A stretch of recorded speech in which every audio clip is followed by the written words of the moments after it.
सच्चिदानंद रूपाय विश्वोत्पत्त्यादि Hathaway तापत्रय विनाशाय श्रीकृष्णाय वयं नुमः।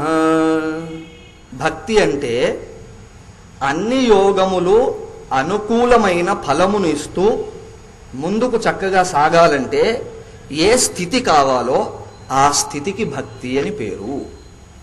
What is devotion? Devotion is that conducive state of mind which fosters the growth of all other yogas, how many, whatever it may be, that we do. కర్మయోగము కర్మయోగంగా ఫలాన్ని ఇవ్వాలంటే భక్తి కావాలి. ఉపాసనాయోగము ఉపాసనాయోగ ఫలాన్ని ఇవ్వాలంటే భక్తి కావాలి. జ్ఞానయోగము జ్ఞానము అనే ఫలాన్ని ఇవ్వాలంటే భక్తి కావాలి. మధ్యలో మీరేమైనా కొత్తవి తెచ్చినా అవిగా ఫలములను ఇవ్వాలంటే భక్తి కావాలి. వెరసి భక్తి యొక్క స్వరూపము చాలా పెద్దది. దాన్ని 5గా విభాగం చేశాం భగవద్గీతలో. మళ్ళా ఏంటది? కర్మయోగ రూప భక్తి, ఉపాసనాయోగ రూప భక్తి, జ్ఞానయోగ రూప భక్తి. స్వామి 5 అని 3 చూపిస్తారేమిటి? చెప్తాను, వస్తున్నాను అక్కడికి. కర్మలో సకామ కర్మ నిష్కామ కర్మ అని ఉంది. సకామ కర్మయోగ రూప భక్తి, నిష్కామ కర్మ రూప భక్తి. ఉపాసనలో అనేక ఏక అనే భేదం ఉంది. అనేక రూప ఈశ్వర భక్తి ఈశ్వర ఉపాసనా రూప భక్తి, ఏకరూప ఈశ్వర ఉపాసనా రూప భక్తి. ఎన్నయ్యా ఇప్పుడు? 4 ప్లస్ జ్ఞానయోగ రూప భక్తి. అర్థమైందా? 5. ఇది వాస్తవమైన దర్శనం. భక్తిని చూడాలంటే ఇలాగే చూడాలి తప్ప ఇంకోలా చూడకూడదు. ఎప్పుడైనా భగవంతుని చేతులారంగ శివుని పూజింపడేమి అన్నప్పుడు అక్కడ కర్మయోగ రూప భక్తి అంటే పూజ, పాఠము, ఏదైనా పారాయణాదులు, ఇవన్నీ. అలా కాక మనస్సున ఈశ్వరుణ్ణి చింతించండి అన్నప్పుడు అది ఉపాసనా రూప భక్తి. అలాగే నీ స్వరూపం ఏంటో తెలుసుకోవయ్యా అన్నప్పుడు కూడా జ్ఞానయోగ రూప భక్తి. వెరసి ఇవన్నీ భక్తిలోనే ఉన్నాయి. దాన్నే భక్తి భాషలో మీరు గనక నారద శాండిల్య భక్తి సూత్రాలను పరిశీలిస్తే దాన్ని అపరాభక్తి పరాభక్తి అని విభాగం చేశారు. అంటే లౌకికీ భక్తి అహేతుకీ భక్తి అన్నారు దాన్ని. లౌకిక భక్తి అంటే నాకు ఇది కావాలి, నాకు అది కావాలి, చివరికి మోక్షము కావాలని చేసినా కూడా అది ఎంతో కొంత లౌకిక భక్తి కిందే లెక్క. కానీ నాకు నిన్ను భావన చేయడంలోనే నాకు ఆనందం ఉన్నది అని గనక చేస్తే, స్వరూపనిష్ఠ అనే కోణంలోంచి గనక భక్తి కదిలితే అది అహైతుకీ భక్తి. ఇక్కడ ఉన్న మనం ఎవ్వరం దానికి అర్హులం కాదు. ఇప్పట్లో అహైతుకీ భక్తికి అంత అర్హత మన దగ్గర లేదు. కాబట్టి మనం ఏదో జ్ఞానము అని కోరి చేస్తున్నాం, అది చేయడం కూడా మంచిదే. సో ఇదంతా ఎందుకు చెప్తున్నానంటే, మిగతా ఎన్ని శాస్త్రములను బాగా విమర్శన చేసి ప్రసాదించిన, వేద విభాగము చేసి 17 పురాణములను రచించి ఇతిహాసములను చేసి ఇవన్నీ చేసిన వ్యాసుల వారి మనస్సులో నేను ఇంకా సమాజానికి ఏదో చెయ్యలేదు, తద్వారా నా మనస్సులో ఏదో ఒక అలజడి క్లేశము ఇంకా ఉన్నది అనే భావన ఉత్పన్నమైంది. అక్కడికి నారదుల వారు వచ్చారు. వచ్చి, నాయన నువ్వు చేసిన పొరపాటు ఒకటే, ఏ రకంగానైతే భగవానుడి గుణగాన కీర్తనము చేసి భక్తిని బాగా ఉద్దీపన చేయాలో అలాంటి రచన తమరు చేయలేదు. మిగతావన్నీ చేశారు. కృష్ణుణ్ణి అన్యమైన పురాణాల్లో అన్యమైన ఇతిహాసములలో దర్శింపజేశారు. కానీ వారు ఏదో వేరే అంశాలతో ముడిబడి కనిపించారే తప్ప ఆయన యొక్క పరమ స్వాతంత్ర్యము, పరమ స్థితి అనబడేటువంటి స్థితిలో ఎక్కడా కనిపించలేదు. కాబట్టి ఇప్పుడు దాన్ని మీరు చెయ్యండి. తద్వారా మీ మనస్సుకి ఆనందం కలుగుతుంది, మీరు పొందిన జ్ఞానము ఇత్యాదులన్నీ ప్రకాశిస్తాయి. అదే రకంగా సమాజంలోని అన్ని వర్గాల వారికి అన్నింటినీ అందించిన ఫలం మీకు లభిస్తుంది. ఇది చెప్పి ఆయన ఏం చేశాడు? ఆ పుస్తకంలో నా పేరు కూడా ఎక్కడైనా వేయండి అని ఏమీ చెప్పలేదు. స్ట్రైట్గా ఉపదేశం అయిపోయింది. వారి మనస్సులో వేయవలసిన సంకల్పాన్ని నాటాడు. అక్కడి నుంచి ఆయన బయలుదేరి వెళ్ళారు. ఆ తర్వాత శ్రీ సూత మహర్షి ఇలా చెప్తున్నారు. తర్వాత జరిగిన కథ ఏమిటి? నిర్గతే నారదే సూత భగవాన్ బాదరాయణ స్తుతవాన్ తదభిప్రేతం తతః కిం కరోద్విభు. శౌనకాదులంతా అడిగారు, అయ్యా ఎంత మంచి కథ చెప్పారు, మాకు రహస్యాన్ని బోధించారు. ఆ తరువాత బాదరాయణులు ఏం చేశారు, వ్యాస భగవానులు ఏం చేశారు? తదనంతరం నారద ఉపదేశమును పొందిన తరువాత శ్రీ సూత ఉవాచ బ్రహ్మ నద్యాం సరస్వత్యాం ఆశ్రమః పశ్చిమే తటే శమ్యా ప్రాస ఇతి ప్రోక్తా ఋషీణాం సత్వవర్ధనః తస్మిన్ స్వ ఆశ్రమే వ్యాసః బదరీషండమండితే ఆసీనోపస్పృశ్య ప్రణిదధ్యౌ మనస్వయం. బ్రహ్మనదిగా పేరుగాంచినటువంటి సరస్వతీ నది ప్రవహించే చోట బదరికాశ్రమం. మీరు ఇప్పుడు బదరి వెళ్తే బదరి నుండి మానా అని ఒక ప్లేస్ ఉంది, అక్కడికి వెళ్తే సరస్వతీ నదిని కంటితో చూడవచ్చు మీరు. అది అలా కాకుండా మీరు అలహాబాదు మొదలైన ప్లేస్లకు వెళ్తే సరస్వతి ఉన్నది కానీ అక్కడ దృశ్యమై కనిపించదు. సరస్వతి అక్కడేమిటి? అంతర్వాహిని. అంతర్వాహిని అంటే లో నుండి వెళ్తుంది తప్ప పైన కనిపించదు మీకు. సరస్వతీ నదిని ప్రత్యేకంగా చూడాలంటే ఒకే ప్రదేశంలో చూడవచ్చు, అది మాన. ఎక్కడుంది? బద్రీనాథ్ ఆలయం నుంచి 4 కిలోమీటర్ల దూరంలో ఉంది. మీరు అక్కడికి వెళ్తే వెళ్ళి చూడండి ఈసారి. అక్కడ సరస్వతీ నది ఉద్గమిస్తుంది, అక్కడ ప్రారంభం అవుతుంది. ఈ సరస్వతీ నదికి ముఖ్యమైన దేవత ఎవరంటే సాక్షాత్ బ్రహ్మదేవుడు. ఆ బ్రహ్మదేవుడి యొక్క ఆధిపత్యంలో అధిదైవత్వంలో ఉన్నటువంటి సరస్వతీ నది ప్రాంతంలో అనేక ఆశ్రమాలు ఉన్నాయి. అక్కడ శమ్యాప్రాసము అనే ఒక ప్రదేశం ఉంది. ఋషులు మిగతా వారంతా నిత్యం యజ్ఞ యాగాదులతో భగవద్ ఆరాధనతో ఆ ప్రదేశం పులకితమై ఉంటుంది. అక్కడ ఈ లోకల్ పొల్యూషన్స్ ఏవి లేవు. అటువంటి ప్రదేశంలో తన ఆశ్రమంలో బదరీషండమండితే, బదరీషండమండితే అంటే రేగు పళ్ళ చెట్లతో నిండి ఉన్నటువంటి ఆశ్రమంలో. బదరి అంటే రేగుపండు. బదరికాశ్రమానికి ఆ పేరు ఎందుకు వచ్చిందంటే రేగి పళ్ళు ఎక్కువగా ఉండాయి, ఆ చెట్లన్నీ ఎక్కువగా ఉండేవి అక్కడ. అలాగే నారాయణుడు ఒక అవతారంలో దాని కింద ఆ చెట్టు కింద తపస్సు చేశాడు. వచ్చి నరనారాయణ స్వరూపిగా ఉన్నప్పుడు ఆ చెట్టు కింద కూర్చొని తపస్సు చేయడం చేత ఆ క్షేత్రానికి బదరీ క్షేత్రము అని పేరు వచ్చింది. అలా బదరికాశ్రమంలోని తన ఆశ్రమంలో కూర్చొని చక్కగా మనస్సును ప్రణిదధ్యౌ, మనస్సును ఏకాగ్రపరిచి అలాగే చేయవలసిన ప్రార్థనలన్నీ చేసి భాగవత రచనకు ఉపక్రమించాడు శ్రీ వ్యాసుల వారు. ప్రణిదధ్యౌ అంటే మనస్సును సమాధిస్థము చేశాడు అని అర్థం. సమాధిస్థము అంటే సమాధి అనే పదానికి ఇంగ్లీష్లో ట్రాన్స్లేషన్ చేస్తే అబ్జార్ప్షన్ అని అర్థం. లయము అంటే మనస్సు ఇంకొక విషయం గురించి ఆలోచించదు. ఎలాగైతే మీకు బాగా నచ్చిన సినిమా లేకపోతే డైలీ సీరియల్, సినిమా కంటే అదేం తక్కువగా ఉండట్లేదు ఈ మధ్యలో, ఆ డైలీ సీరియల్ చూసేప్పుడు ఏది వినిపించట్లేదో ఆ సీరియల్ ఆ సౌండ్ తప్ప ఇంకో సౌండ్ ఏది వినిపించదు. అలాగే తనకు కావలసినటువంటి రూపాన్ని చూస్తుంటే శతకోటి రూపాలు పక్కనున్నా ఏవి మన కంటికి ఆనవు. దాని పేరే సమాధి. సమాధి అంటే ఏంటో పెద్ద విషయమేం కాదండి, అతి సామాన్యమైన విషయమే. ఏ విషయాన్ని ఎన్నుకున్నామో ఆ విషయంలో మనస్సు ఇంకొక ఆలోచన లేకుండా గనక లయిస్తే ఏకమైపోతే దాని పేరు సమాధి. చదువుకునే విద్యార్థి ఆ పుస్తకము తన చదువు తాను అని ఉంటే అతను సమాధిస్తుడైనట్టు లెక్క. అలాగే ఇంకో పని చేస్తున్నవాడు ఆ పనిలో పూర్తిగా మనస్సును పెడితే సమాధిస్తుడైనట్టు లెక్క. అబ్జార్ప్షన్ ఈజ్ కాల్డ్ సమాధి. మీరు కావాలంటే పతంజలి యోగ శాస్త్రాల పుస్తకం కొనుక్కొని కూడా సమాధి అన్న చోట ఇంగ్లీష్ మీనింగ్ ఏముంది చూడండి, అబ్జార్ప్షన్ అని రాసుంటుంది. లయం అవ్వడం.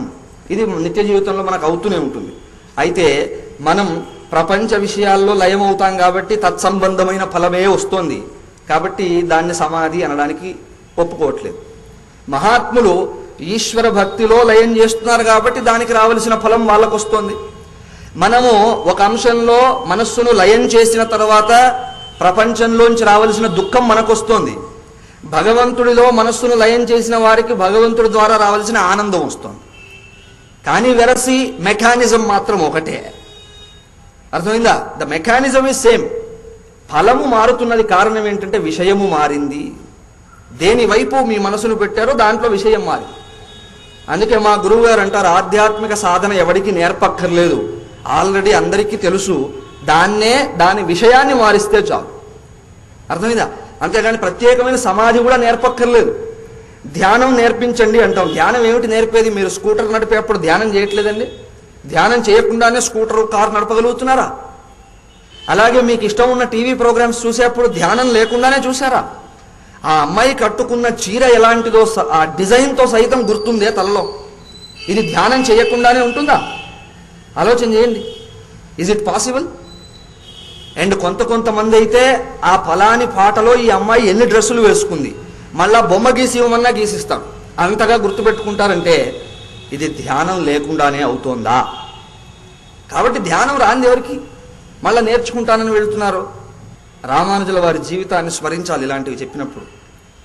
ఒకడిని చూశారు, వాడు తన ప్రేయసి పట్ల ఎంత వ్యామోహంతో ఉన్నాడంటే చివరికి ఆవిడ నడుస్తుంటే గొడుగు పట్టుకొని ఎదురుగా నిలబడి నడుస్తున్నాడు. భార్యకు భర్త గొడుగు వేయడం అది చూస్తూనే ఉన్నాం. వాడు సైడుకుంటాడు, అమ్మాయి సైడుకుంటుంది.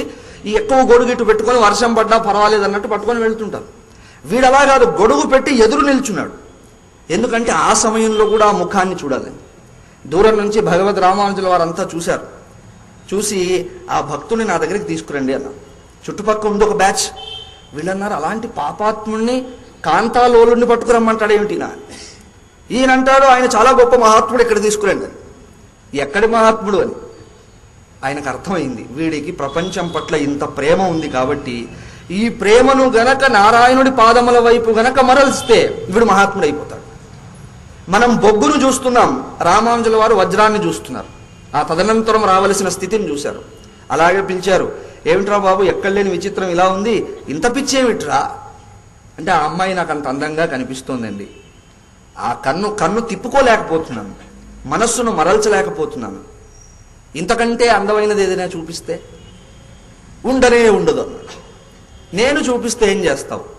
ఏమో అండి, మరి నా మనస్సుకు అందం నచ్చింది కాబట్టి అంతకంటే అందమైనది ఏదైనా కనిపిస్తే అటువైపు నా మనస్సు తిరిగిపోతుంది ఏమో. సరే రా అని తీసుకెళ్లారు. శ్రీరంగంలో రంగనాథ స్వామిని ప్రార్థన చేశారు. అయ్యా స్వామి, వీడు చాలా గొప్పవాడయ్యే అవకాశం ఉంది, నీ దర్శనం కలిగించు అంటే ఆ మూర్తిలో భగవద్ విభూతి దర్శనం ఇచ్చింది. ఆ క్షణం నుంచి అతను అంత క్రితం ఉన్న వ్యక్తి కాదు ఇంకా. ఇప్పుడు రామానుజులు చేసింది ఏమిటండి? అతనిలో ఏమైనా దివ్యత్వాన్ని తలకాయ ఓపెన్ చేసి లోపలేసి మూసారా? ఏమి లేదు, అదే ప్రేమని ఇటు తిప్పారు. అలా ప్రేమ మన దగ్గర ఉంది, ధ్యానం మన దగ్గర ఉంది. ఇన్ఫ్యాక్ట్ మన దగ్గర లేనివేవీ లేవు. సమాధి అంటే ఎన్నుకున్న విషయం పట్ల మనస్సు సంలగ్నం అవ్వడం. కానీ ఎందుకు అండి పూజ చేస్తుంటే నా మనసు సంలగ్నం అవ్వట్లేదు? దానికి నిజమైన కారణం, ఎంత కఠినంగా ఉన్నా వింటాము అంటే భగవంతుడి మీద ప్రేమ లేదు అంతే. దట్ ఈస్ ద కారణం, సింపుల్. ఎందుకంటే మీకు నచ్చిన వాళ్ళ పట్ల మనస్సును పెట్టడం, ఆ విషయంలో ఎవడూ జ్ఞాన యజ్ఞాలు నిర్వహణ చేయలేదు. అలా పెట్టండి రా బాబు అని ఎవడూ క్యాంపులు పెట్టట్లేదు, అయినా సహజంగా వచ్చింది కదా. అంటే ఎక్కడ మన ప్రేమ ఉంటుందో, ఏ విషయం యందు రాగం ఉన్నదో ఆ విషయం యందు మనస్సు ప్రవర్తిస్తూనే ఉంటుంది, అన్య విషయములను స్మరించకుండా. దాన్నే శంకరుల వారు డిఫైన్ చేశారు. ఏమని? వృత్తి అనంతరిత సజాతీయ వృత్తి ప్రవాహ. అన్య వృత్తి అనంతరిత, వేరొక వృత్తి చేత ఆటంకపరచకుండా, ఆటంకం అవ్వకుండా ఒకే సజాతీయం అంటే సిమిలర్ థాట్ ఫ్లో గనక ఉంటే that is called dhyana and that is called samadhi. There ends. So ఈశ్వరుడి యందు మనకు ప్రేమ లేదు. అయ్యో అలా అనకండి స్వామి, ఇప్పుడు దాకా ఏదో ఉందనుకొని వచ్చాం, మీరేమో ఇలాంటివన్నీ చెప్తే భయం వేస్తోంది. భయం వేసినా పర్వాలేదు, మరి సత్యం అది. ఇంకోలా చెప్పలేరా? చెప్పగలను. అలా చెప్పలేకపోతే ఇన్ని రోజులు కథ ఎలా నడిపిస్తాను? ఇంకోలా చెప్పగలను. కొంత పాజిటివ్గా ప్రేమ ఉంది, కానీ ఉండాల్సినంత లేదు. ఓకే కదా? ఇదైతే ఓకేనా? అమ్మయ్యా, భగవంతుడి పట్ల ప్రేమ గనక ఉంటే మీరు వద్దన్నా మనసు అటే వెళ్తుంది. మనస్సుకి సహజమైన సద్లక్షణం అది, దానికి ఉన్న గొప్ప లక్షణం అది. మీరు దేన్ని ఇష్టపడతారో దాని వైపు సహజంగా వెళ్ళిపోతుంది. 100 మంది మనల్ని బంధించినా సరే అటే వెళ్తుంది. అలా నారాయణుడి పాదపద్మముల యందు అనురాగము కలిగితే ఏ మనస్సు సమాధిస్తము కాదు. సో ఇక్కడ వ్యాసుల వారు ఏం చేశారో, తాను వ్రాయాలనుకునేటువంటి గ్రంథానికి తగినటువంటి చిత్తమును సాధించేందుకై ఆ చిత్తమును సమాధిస్థం చేశారు. అంటే the mind is totally absorbed in to the divine. శ్రీకృష్ణుడి యందు తన మనస్సు పూర్తిగా సంలగ్నమైనది. అప్పుడు మాట్లాడే భాష చాలా విచిత్రంగా ఉంటుంది. బుద్ధి ప్రపంచంలోనికి వెళ్తూ మనస్సు విషయముల వెంట పరిగెత్తేప్పుడు మాట్లాడిన భాషకి, మనస్సు అనుకున్న అంశములో పూర్తిగా సంలగ్నమై బుద్ధి సైతం అక్కడే ఉంటే మాట్లాడే భాషకి తేడా ఉంటుంది. తల్లిదండ్రులకు ఉత్తరం రాసేప్పుడు పిల్లవాడు dear mother and father who are you అన్నట్టు రాసి పడేస్తాడు. హౌ ఆర్ యూ కూడా రాయడు, అసలు హూ ఆర్ యూ ఏదో రాస్తాడు. చాలా చాలా పైకి ఉంటుంది. అదే పిల్లవాడు తన ప్రేయసికి ఉత్తరం రాయాల్సి వచ్చింది. ఎలా ఉంటుంది ఆ ఉత్తరం? Please think. అదే చెయ్యి, అదే పెన్ను, అదే ఇంకు, అదే పేపర్. అండ్ వీడేమి జ్ఞానపీఠ అవార్డు గ్రహీత కాదు కవిత్వాలు రాయడానికి, కానీ ఏదో రాసేస్తాడు అక్కడ. Is it right are not? And గమ్మత్తుగా అది గనక మన చేతికి చిక్కి అది చదువుతుంటే చాలా మీనింగ్లెస్గా ఉంటుంది. వాడు రాసే ఆ ప్రేమ లేఖ చాలా మీనింగ్లెస్గా ఉంటుంది. ఇంకెవడైనా చదివితే ఏమిట్రా ఈ పిచ్చి రాతలు అంటాడు. కానీ that makes a sense to him and also to his beloved, right? అది మనకు అర్థం అవ్వాలంటే మనం వాడి ప్లేస్లో నిలబడాలి పోయి. అప్పుడు కానీ అర్థం కాదు వాడు ఏం రాస్తున్నాడు అనేది. వాడికి ఏమి రాకపోయినా వాడు రాసే భాష వేరు. సో వీడు మామూలు సామాన్యమైన మానవుడి విషయమే ప్రేయసి యందు లగ్నమైనప్పుడు రాసే భాషలో తేడా తెచ్చిందే. అర్థమైందా? ప్రేమ యొక్క ప్రతిబింబములు ఇవన్నీ. వివేకానందులు వారు మళ్ళా అంటారు, what joy can there be, what divinity, what happiness can there be in this clots of mud అని అడిగారు. సుఖం సుఖం సుఖం అంటున్నారు. ఈ మట్టి ముద్దలలో సుఖం ఉందని అనుకునేంత మూర్ఖత్వం కంటే మించిన అజ్ఞానం ఇంకోటి ఉందా? What joy can there be in these clots of mud? The so called clots of mud, మట్టి ముద్దలని చెప్పబడే దేహము మీద ఆసక్తి పుడితేనే భాష యొక్క స్థితి మారుతుందే. అలాంటిది చైతన్యము, శుద్ధ చైతన్యము, అపరిచ్ఛిన్న సత్, అపరిచ్ఛిన్న చిత్, అపరిచ్ఛిన్న ఆనంద, అనంత కళ్యాణ గుణ గణైక నిలయ, జగదాధార ఈశ్వర. వాడి లోపలికి మనస్సు పోతే ఆ భాష 2+2=4 అనేంత ఈజీగా ఉంటుందా? అలాంటి భాషను నాలాంటి వాడు చదివితే ఏమర్థం అవుతుంది? కాబట్టి భాగవతం సమాధిస్థమైన భాష. భాగవతంలో వ్యాసదేవులు రాసింది పెన్ను పేపరు పెట్టుకొని బాగా ఆలోచిస్తూ జనం ఏమనుకుంటారో అని ఆలోచించి రాసింది కాదు ఇది. ఇది సమాధి భాష, భక్తి అనే సమాధి. భగవంతుడి యందు అంబుజోదర దివ్య పాదారవింద చింతనామృత పాన విశేష మత్త చిత్తం అన్నాడే ప్రహ్లాదుడు. అది అలాంటి స్థితిలో రాశాడు. శాస్త్రమును 3 రకాల భాషలతో దర్శించాల్సి ఉన్నదని పురాణ సంహిత అని ఒక గ్రంథం చెప్పింది. ఏమిటా భాషలు అంటే, సమాధి భాషా ప్రథమ, లౌకికీతి తథాపర, తృతీయా పరకీయేతి, శాస్త్ర భాషా త్రిధాకృత. శాస్త్రంలో ఈ 3 భాషలు కదులుతూ ఉంటాయి. ఎప్పుడు ఏ భాష ఉన్నది, దాన్ని ఎలా గ్రహించాలో ఆ పురాణమును కానీ, ఆ ఇతిహాసమును కానీ, ఆ శాస్త్రాన్ని కానీ చదివేవాడికి తెలుసుండాలి. లౌకికీ భాష జరుగుతున్నప్పుడు మీరు అనవసరమైనటువంటి వ్యాఖ్యానం చేసినా తప్పుతుంది. సమాధిస్థమైన భాష కనిపించినప్పుడు మీరు లౌకిక వ్యాఖ్యానం చేస్తే పోతుంది. పరకీయము అని చెప్పబడేటువంటి భాషా ప్రయోగం జరుగుతుండగా మీరు అనవసరమైన మీ కథలన్నీ చేరిస్తే రసం తగ్గుతుంది. ఇంతకీ ఎలా సార్, ఏ భాష ఎలా అని ఎలా తెలుసుకోవాలి? సమాధి భాష అంటే ఏమిటి? ఒక వ్యక్తి తన హృదయమును అనుకున్న విషయము యందు సంలగ్న పరచిన తరువాత అదే స్థితి నుండి చెప్పే మాటకు సమాధి భాష అని పేరు. అంటే ఇంకా దాని నుంచి ఎక్స్టర్నలైజ్ అవ్వలేదు. ఇంకా from the same stage, that is called సమాధి భాష. అది అందరికీ అర్థమయ్యేలా ఉండకపోవచ్చు. అక్కడ రేషనాలిటీ అనేటువంటి దానికి ఎక్కువ స్థానం ఉండదు. అలాగే లాజిక్ అనేది ఎక్కువగా నిలబడదు అక్కడ. అందుకే మన ఉపనిషత్తులకు తత్సంబంధమైన శాస్త్రములకు వ్యాఖ్యానాలు రాయాల్సి వచ్చింది. మనకే అర్థమయ్యేలాగుంటే మన భాషే ఆ భాష కూడా అయ్యుంటే వ్యాఖ్యానం ఎందుకండి మధ్యలో? ఈ ఆచార్యులందరూ ఇంత వ్యాఖ్యానం ఎందుకు చేయాల్సి వచ్చిందంటే ఆ భాషలో లాజిక్ ఉండదు. ఇలా ఎందుకు చెయ్యాలి అంటే చెయ్యాలంటే, ఇలా ఎందుకు చెయ్యాలి ఇవన్నీ ప్రశ్నించడానికి లేదు. ఉపనిషత్తును క్వశ్చన్ చేయడానికి లేదు, వీల్లేదు. వాళ్ళు ఒక స్టేట్మెంట్ ఇస్తారు, ఆ స్టేట్మెంట్ని తల మీద పెట్టుకొని ఫాలో అయిపోవడమే. అంతేగాని sir I want to know the logic behind it, Upanishad doesn't bother to give you logic. Why? That belongs to samadhi భాష.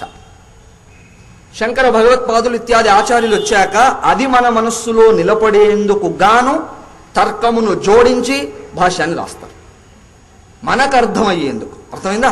అంతేగాని శాస్త్రం ఏదో తప్పు చెప్పింది మేము కరెక్ట్ చేస్తున్నామని కాదు. ఆచార్యుల భాష్యం చాలా బాగుంటుంది. వారు అలాగే చెప్తారు, వేదం ఇలాగే చెప్పింది, నేను ఇందుకు రాస్తున్నాను అని దాని సంబంధాన్ని నిరూపణ చేస్తారు. మొదలే సంబంధ భాష్యం ముందు రాస్తారు, అలాగే అవతారిక రాస్తారు. నేను ఎందుకు రాస్తున్నాను ఇదంతా, నాకేం పని లేక కాదు, ఇది ఇలా చెప్పబడింది, సామాన్యుడి మనస్సుకు ఇది అందే స్థాయిలో లేదు, కాబట్టి దీని యొక్క తత్వం అందరికీ తెలిసేందుకు గాను లాజిక్ని అన్వయం చేస్తూ రాస్తున్నాం.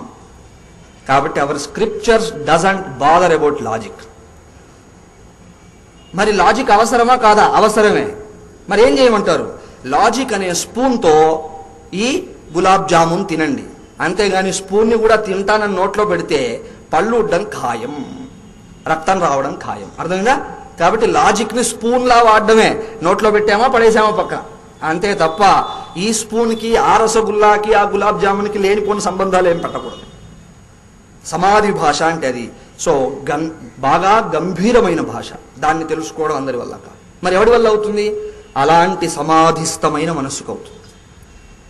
So when you want to know the సమాధి భాష of any given person, you should become that. అర్థమైందా? అలాగని మొత్తం అదే భాష ఉంటుందండి, అలా ఉండదు.